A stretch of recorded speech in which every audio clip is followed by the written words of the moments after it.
So what's the right oil for this engine? Or what's the right oil for your engine?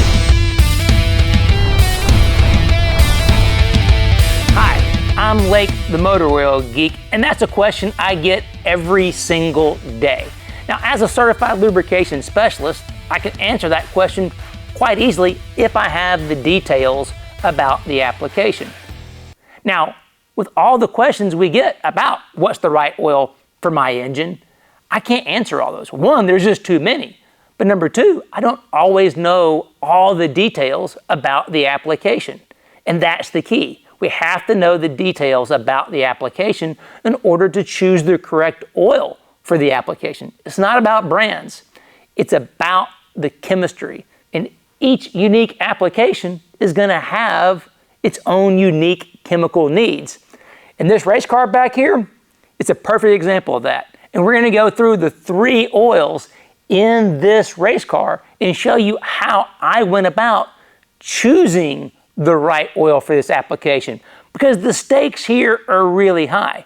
This old race car back here is my dad's Ford NASCAR race car that's going to the racetrack in a few days.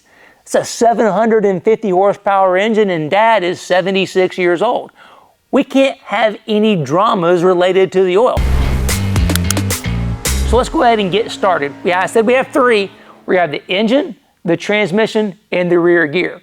Now this engine's a little bit unique. Being a race engine, it's a dry sump engine, which means there's no oil in the engine. All the oil is in a tank. So the easiest way to change the oil, which we do need to change the oil, and I'll explain that later when we get to it. The easiest way to change the oil is to put the engine in the car and use that dry sump pump to suck all the oil out of the tank. Super easy. But before we do that, it's way easier now to change the transmission fluid and the rear end oil. So in case you're wondering, why are we going to the racetrack in the first place? Well, we want to test something out. Last time we went to the racetrack, we used this big giant twin blade carburetor and it was really fast on the straightaways, but the drivability, the throttle response wasn't quite where Dad wanted it. This is his old carburetor, the smaller one that's a 4-barrel. So what we're gonna do is go back to the racetrack and we're gonna run the 4-barrel versus the twin blade to see which one is actually faster on the racetrack. On the dyno, this one's 15 horsepower better than this one. We'll go to the racetrack and we'll see what the stopwatch says between the two.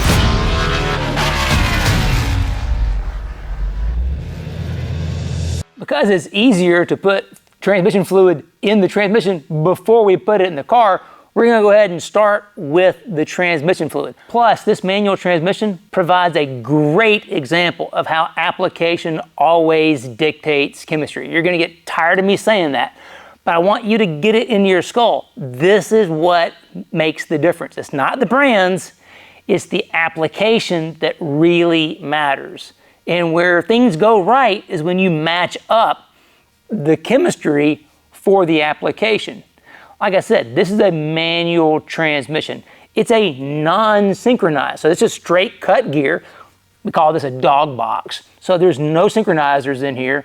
And because of that, you can use pretty much a wide variety of gear oils. We actually have 3 different oils that I'm gonna show you the chemical analysis of all 3 oils there are for manual transmissions. And we're gonna show you how chemically different they are, because only one of them is the correct fluid for this application. All 3 oils say they can be used in a manual transmission, but the reality is this first one is for a synchronized transmission fluid. A synchronized transmission fluid is actually closer to an engine oil. So for a synchronized transmission, what really matters is that friction between the synchronizers. If you have too much friction, it won't shift well. If you have too little friction, it won't synchronize well. So it's about having the right balance of friction so the synchronizers can sync up and drop into place so you have good, smooth shifting.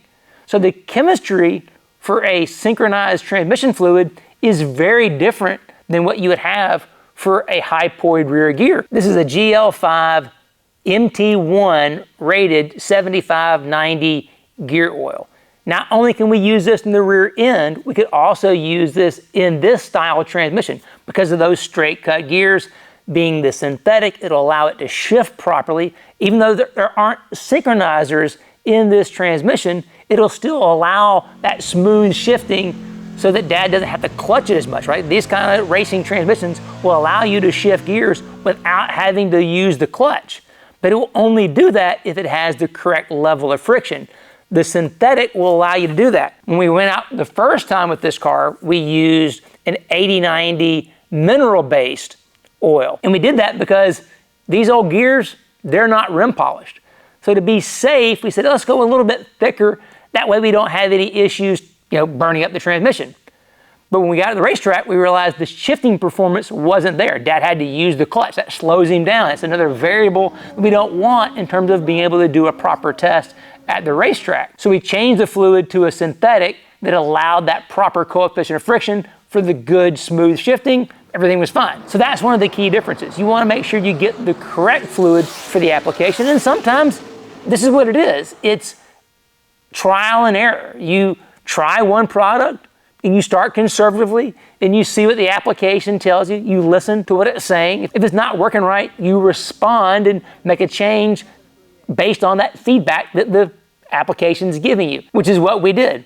We changed from the mineral-based to the synthetic, kept the 75/90, kept the GL5, and everything was good. As we mentioned earlier about a synchronized transmission, not only is the viscosity very different from those gear oils, the additive package is completely different. So you see right off the bat, there's magnesium. What's that? That's a detergent. Calcium and magnesium and sodium are detergent additives typically used in motor oils. And you're like, what? We're talking about motor oil additive in a gear oil? That's right.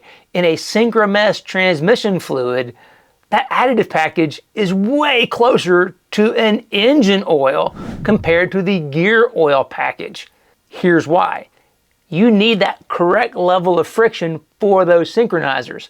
Calcium and sodium-based detergents typically lower friction, where magnesium can sometimes raise friction. This is a key thing in managing that clutch friction. That's why the synchromesh transmission fluid has that higher level of magnesium along with a higher level of ZDP. You can see zinc and phosphorus. That indicates that the anti-wear additive to protect those straight cut gears is ZDDP, that zinc dialkyl-dithiophosphate. And you see how the chemistry of this synchromesh transmission fluid is matching the needs of the application. It doesn't need EP. It doesn't need a high viscosity because it's not as stressed as that hypoid rear end. When we look at the results of those gear oils, you can see they're very different. The viscosity goes way up. We're going from 8.8 centistokes at 100 degrees Celsius, 10.1, 14.1. So it's almost double the amount of viscosity going from the transmission to the rear gear oil. And of course, now we see the ZDP is gone. We still have a high level of phosphorus, but it's not from ZDP anymore. Now it's going to be from an EP additive that contains both phosphorus and sulfur. What we're not seeing in this analysis are the sulfur levels. There's no smell-o-vision on YouTube, so you can't smell it. But if you have experience between transmission fluids and gear oils, you know there is a very distinct sulfur smell to gear oils. That's because there's a much higher level of sulfur in the gear oil because sulfur is a very strong EP, that extreme pressure additive, which is what is needed in that hypoid style differential. That's not needed in the transmission. You can also see a couple other little tweaks in that gear oil additive package. Both the driven and the Valvoline gear oils happen to have a little bit of boron as well. So you've got a well-rounded EP and anti-wear package for these limited slip compatible gear oils. The fourth column is the high performance lubricant synthetic gear oil that we're actually using in the transmission because it gave Dad the correct feel. Now it doesn't have that higher level of phosphorus that the other gear oils do, but this is one that I helped formulate and I knew that this additive package would get the job done. Plus these are really unique base oils in this particular product. The combination of the two gave me confidence that it would get the job done when Dad was having shifting problems previously using the driven 80/90 gear oil in the transmission. Again, we were trying to be safe, but when the shifting performance wasn't there, then we went ahead and tried the HPL product, knowing that it had a lower coefficient of friction, and it worked great. And the used oil results from this gear oil in the transmission look fantastic. So we have no worries about getting the job done. And that's kind of the key to this whole process. I want to use that frame of reference, the thought process. Application always dictates chemistry, but then I'm going to rely on the feedback from the data. I'm not just going to trust that blindly. We want to take the used oil samples and look at those results and allow it to help fine-tune our guidance. We started off one place, it was okay, it wasn't ideal. We used knowledge, we used data to dial us into the right application so that we would be successful. Speaking of that, we need to go back to the shop, get the oil changed so we can go to the racetrack. So API has gear oil specifications just like they have engine oil specifications. Now the reality is a lot of them are obsolete. The only current API GL ratings, that's gear lube by the way, are GL4, GL5, and MT1. MT1 is for manual transmissions, and this one meets MT1 and GL5. GL5 is for hypoid rear ends. Now GL4, that's one of these questions that comes up all the time on different forums and things like that when people are asking questions, especially about older style boxes, transmissions that have brass or bronze synchronizers.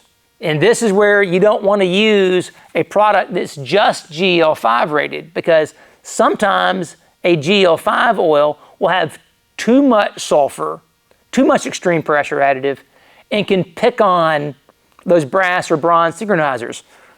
That's where the chemistry of a synchromesh transmission fluid is different and can protect those brass or bronze synchronizers. Or you can use a GL4 rated gear oil. A GL4 rated gear oil either has half the sulfur of the GL5, so it's not as aggressive on the yellow metals, or it contains a type of sulfur that is more protective of those brass and bronze synchronizers. So you want to make sure you look at the label on the gear oil you're choosing. If you've got an older style transmission that has brass or bronze synchronizers, you want to either use a GL4 rated oil or use one that's a synchromesh transmission fluid that can properly protect it. Now, the one downside of some of the synchromesh transmission fluids is they tend to be lower in viscosity, closer to what an ATF, automatic transmission fluid would be, which isn't really ideal for some of the older boxes that maybe have a little bit rougher surface finishes, or the cars are heavier or whatever, where it needs a little bit thicker oil, which is why there are specialist oils out there that are, say, an 80W90 GL4 rated oil, which are designed specifically for those older transmissions with brass or bronze synchros. I told you, this transmission thing is the exact perfect way to describe how application always dictates chemistry. Transmissions are transmissions, right? No.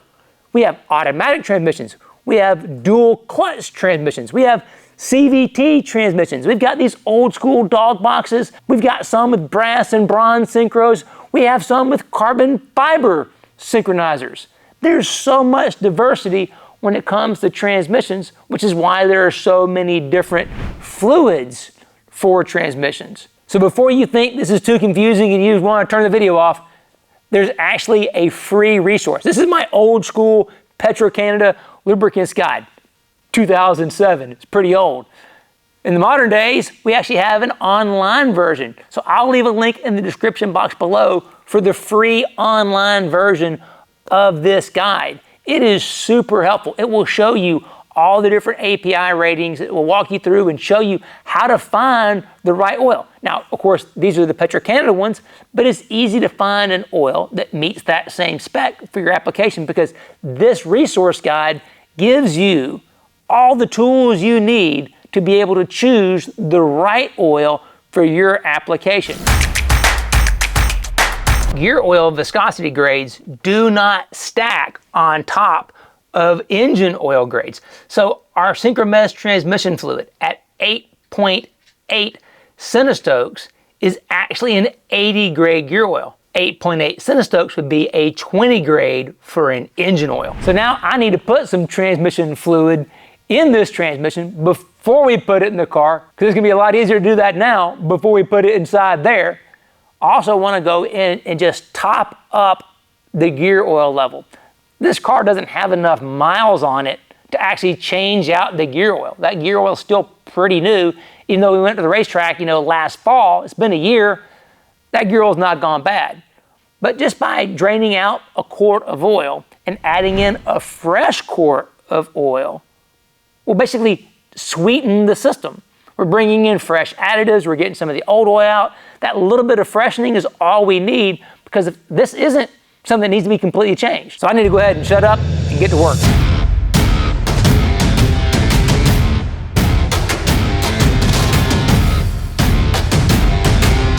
So that's one thing about these rear ends that also is a little bit different. In NASCAR, we use a Detroit style locker. That's the type of differential that's in there. Some cars have an open diff, some cars have a locker, some have limited slip differentials. With those differences also comes the need for different chemistry. The limited slip additive that's in some gear oils is designed for that limited slip differential. It's not for the gears, it's for the differential itself.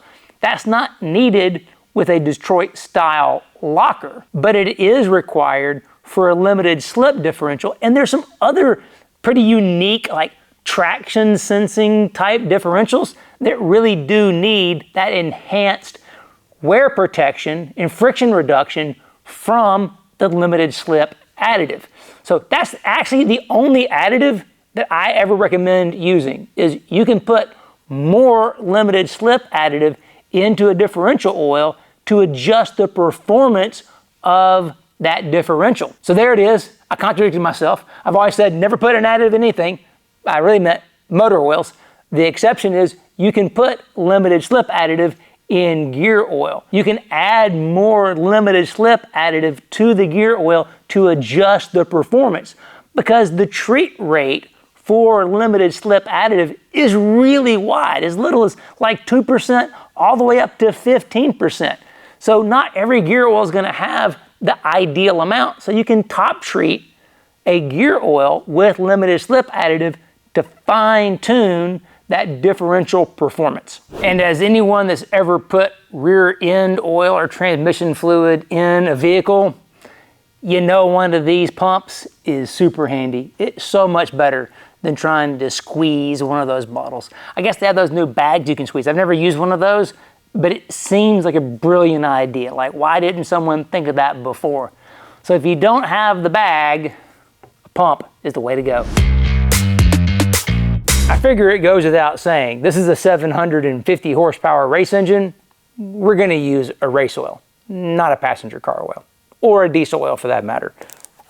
Race engines need race oil. The last time we went to the racetrack, we used the Driven GP1 5W20.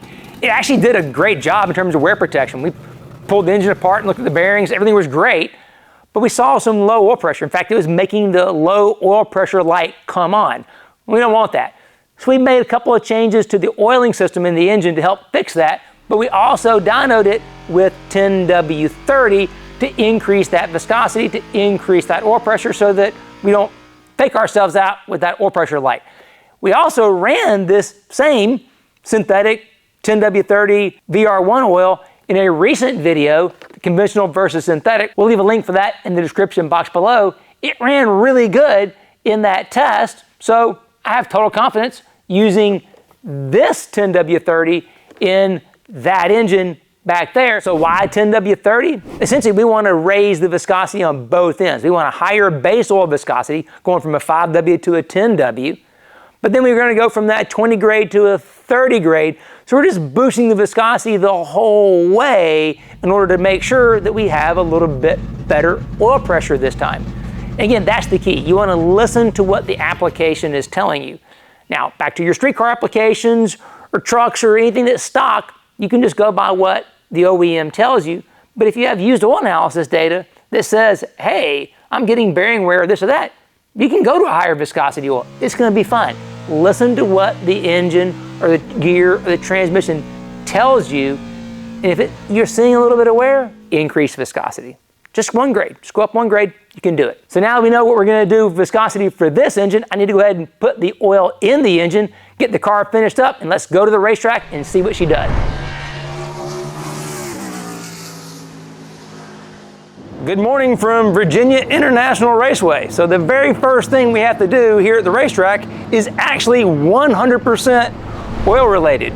We got to plug in the oil heater to get the oil preheated so we can go out the racetrack. We got 1 hour before the first session begins for us.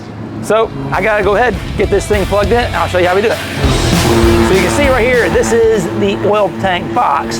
So what we have to do is come in here and take these off. Little Zeus fasteners. Pop those up. Just like so.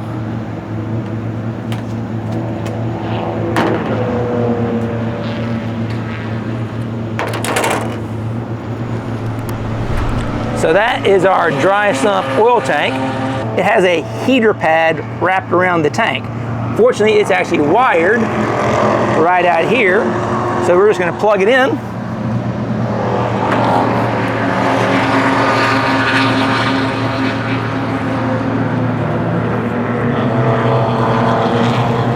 So now we got it plugged in and we wait.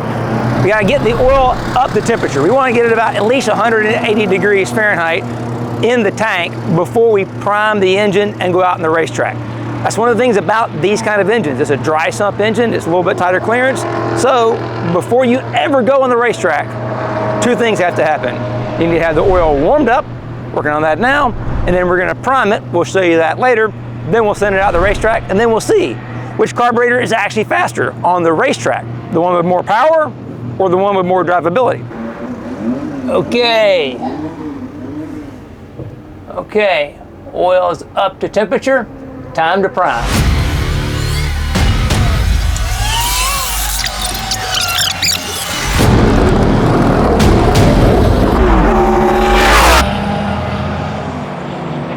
Okay, big carburetor is off, small carburetor on.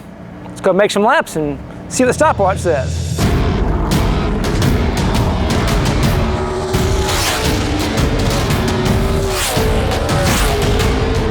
Stopwatch never lies. That smaller carburetor, it was actually faster and by a pretty good bit. Hope you enjoyed the video. Thanks for watching. If you want to see more, check out one of these.